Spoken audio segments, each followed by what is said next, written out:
रूस, अमेरिका और चीन के ट्रायंगल के बीच इस सबसे बड़ी आफत में यूक्रेन है।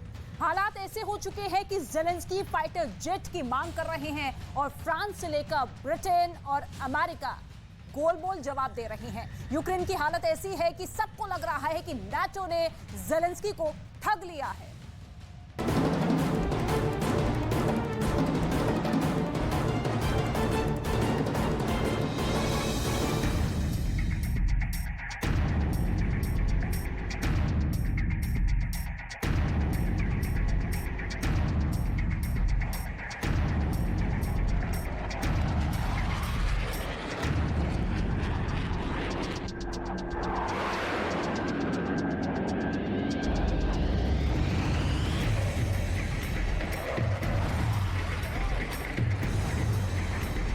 क्या दुनिया को यूक्रेन में ऐसी ही डॉग फाइट देखने को मिलेगी? क्योंकि अब ज़ेलेंस्की को चाहिए टॉम क्रूज वाला टॉप फाइटर।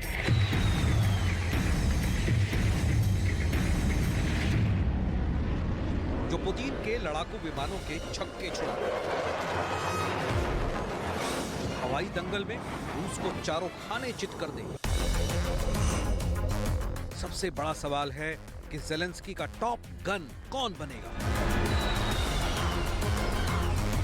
ये तो मूवी ट्रेलर है। ज़ेलेंस्की का टॉप गन कोई फिल्मी हीरो नहीं, एयरफोर्स का पायलट होगा। लेकिन ऐसे हैरतअंगेज कारनामे तब ही करेगा जब उसके पास होगा टॉप का फाइटर जेट।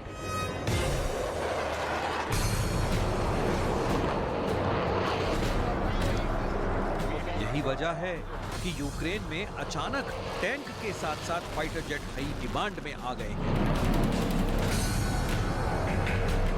और ज़ेलेंस्की को चाहिए सबसे खतरनाक फाइटर जो पुतिन की एयरफोर्स को धूल चटा दे। इसमें सबसे बड़ा नाम है F-16 का, दूसरा नाम है मिराज 2000 का, तीसरा नाम सामने आया है यूरो फाइटर टाइफून का। यूक्रेन के रक्षा मंत्री फाइटर जेट्स को लेकर कितने पॉजिटिव हैं, उनकी बात बहुत गौर से समझिएगा। Possible model of aircraft or fighter jet as a platform. We didn't discuss the name or the brand. We discussed the platform because it's our necessity to make stronger our capabilities to defend our airspace. Because the aviation, tactical aviation, is a part of the air defense systems of Zelensky को बताया गया है कि Putin से बचने के लिए उनके पास इन तीनों में से एक ही विकल्प बचा है। लेकिन ज़ेलेंस्की की जिद ऐसी है कि वो अब तीनों फाइटर जेट चाहते हैं। ज़ेलेंस्की युद्ध जीतने के लिए या कहें कि रूस से बचने के लिए तीनों फाइटर जेट चाहते हैं। ज़ेलेंस्की को F-16 भी चाहिए जो अमेरिका का बेहतरीन लड़ाकू विमान है। लेकिन बाइडेन ने साफ साफ मना कर दिया है। ज़ेलेंस्की को मिराज 2000 भी चाहिए जो फ्रांस का मशहूर और कामयाब फाइटर जेट है। लेकिन इमैनुअल मैक्रों ने न तो ना कहा है न हाँ कहा है। ज़ेलेंस्की को नई जनरेशन का यूरो फाइटर टाइफून भी चाहिए। हालांकि ब्रिटेन ने यह कहा है कि ऐसा मुमकिन नहीं क्योंकि विमान पर ट्रेनिंग देने पर ही बहुत वक्त लग जाएगा। ज़ेलेंस्की के सामने तीनों फाइटर के ऑप्शन तो हैं, लेकिन ये बात साफ है कि उनको ये जहाज मिलने की गारंटी बिल्कुल नहीं है। वो भी जानते हैं कि फाइटर जेट तो अब सिर्फ झुंझुने के तौर पर दिखाए जा रहे हैं, क्योंकि अमेरिका समेत नेटो के बड़े बड़े देश या तो इनकार करके बात आगे बढ़ा रहे हैं या तो बहुत हिचकते हुए कह रहे हैं कि ज़ेलेंस्की को फाइटर जेट की बहुत ज्यादा जरूरत तो है, लेकिन इस युद्ध के लिए उन्हें ट्रेनिंग इतनी जल्दी देगा कौन? देखा जाए तो टैंक की तरह फाइटर जेट वाली डिमांड पर भी पूरा नेटो बटा हुआ है, क्योंकि कहा जा सकता है कि नेटो बहुत ही डरा हुआ है। Het is ontzettend belangrijk dat we Oekraïne blijven ondersteunen en dat Oekraïne ook steeds articuleert, vertelt, ons deelgenoot maakt van wat ze nodig hebben. Ik ben heel blij. Ik had Eerder vandaag een telefoongesprek met de Amerikaanse president Joe Biden. Ook over het feit dat het nu gelukt is om de Leo-2's, de Leopards 2, te leveren uit Duitsland. Ook omdat de Amerikanen daar ook in dat project betrokken zijn.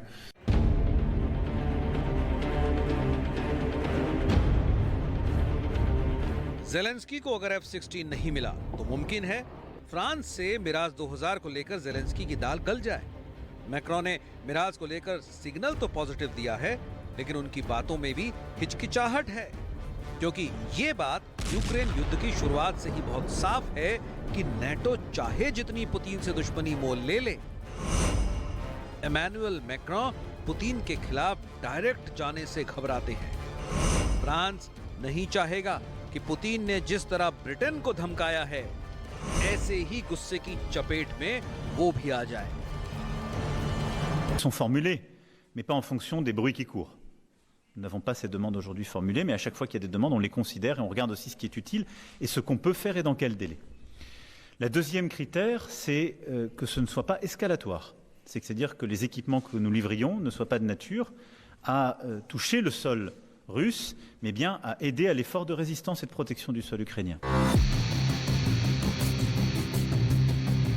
Zelensky की demand को देखते हुए Macron 3 बातें बोल रहे हैं, और इन्हीं 3 बातों में फ्रांस की नीयत साफ साफ झलक रही है कि वो मिराज या किसी और तरह के फाइटर के लिए बहुत बच बच कर कदम उठाना चाहता है। वो जल्दी में बिल्कुल भी नहीं है। पहली ये कि यूक्रेन की तरफ से अभी कोई आधिकारिक तौर पर लड़ाकू विमानों की मांग नहीं की गई है। दूसरी बात ये कि विमानों का इस्तेमाल रूस के खिलाफ नहीं होगा और यूक्रेन उनसे सिर्फ अपनी हिफाजत करेगा।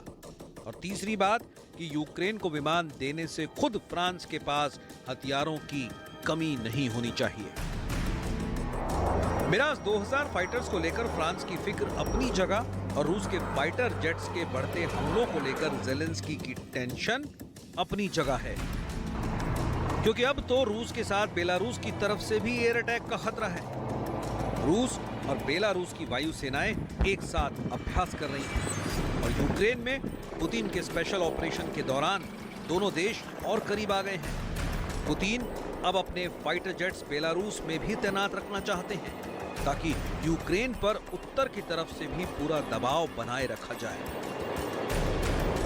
Ведение воздушной разведки, также совместного патрулирования государственной границы в воздушном пространстве и управление самолета дальнего радиационного обнаружения и управления. Также отрабатываются вопросы высадки тактических десантов. ये रूस के सुखोई फाइटर हैं और इनसे सीधी टक्कर लेना जेलेंस्की के बस की बात नहीं है। ऐसे आधुनिक फाइटर जेट्स को काउंटर करने के लिए जेलेंस्की को नेटो की मदद चाहिए, नेटो के जहाज चाहिए, और इससे कम जेलेंस्की कुछ भी नहीं चाहते। Также отрабатываются вопросы высадки тактических десантов и перевозки грузов, авиационной поддержки, истребительное прикрытие и эвакуация раненых и больных. रूस की एयर पावर को रोकने के लिए आपको एक बार फिर ले चलते हैं जेलेंस्की की टेबल पर। जेलेंस्की को F-16 के लिए बाइडेन ने मना कर दिया। यह अमेरिका का बेहतरीन लड़ाकू विमान है जो रूस के सुखोई फाइटर्स को टक्कर दे सकता है। जेलेंस्की को मिराज 2000 चाहिए। इसमें लगी एयर टू एयर मिसाइल रूस के फाइटर्स के लिए खतरा बन सकती है, और फ्रांस इसलिए इन्हें देने की बात पर खुलकर बोलने से बच रहा है। जेलेंस्की के सामने यूरो फाइटर टाइफून भी है, लेकिन फ्रांस वाला खतरा ब्रिटेन को भी है, और उसने भी बहाना बनाकर एक तरह से जेलेंस्की को समझिए कि ना ही कह दिया है। जेलेंस्की इसलिए भी उम्मीद लगाए बैठे हैं क्योंकि बहुत से हथियार जो जर्मनी और अमेरिका खुद नहीं दे पाए हैं, वो जेलेंस्की को पोलैंड के रास्ते मिले हैं। इसलिए पोलैंड अपने F-16 देकर यूक्रेन की मदद कर सकता है। लेकिन फाइटर जेट एक बहुत ही आक्रामक प्लेटफॉर्म होता है। इसके ऑपरेशन का दायरा कुछ 100 किलोमीटर नहीं बल्कि हजारों किलोमीटर का होता है। ऐसे में डर यही है कि अगर पोलैंड के रास्ते भी जेलेंस्की को फाइटर जेट्स मिल गए तो वो उससे रूस के अंदर तक हमला करने से बाज नहीं आएंगे। ऐसा इसलिए कहा जा रहा है क्योंकि रूस के 2 मिलिट्री बेस और रिफाइनरी पर पहले भी यूक्रेन की तरफ से हमले किए गए हैं। ऐसा दावा पुतिन की फौज कर चुकी है। ऐसे में ज़ेलेंस्की के सामने एक और फाइटर जेट वाली मदद करने वाला देश जर्मनी है, जो अपने पुराने फाइटर जेट यूक्रेन को चाहे तो दे सकता है, लेकिन जर्मनी के रक्षा मंत्री ने इस उम्मीद पर भी पानी फेर दिया है। न्यूज़ 18 इंडिया की web series FIR number 208 streaming now.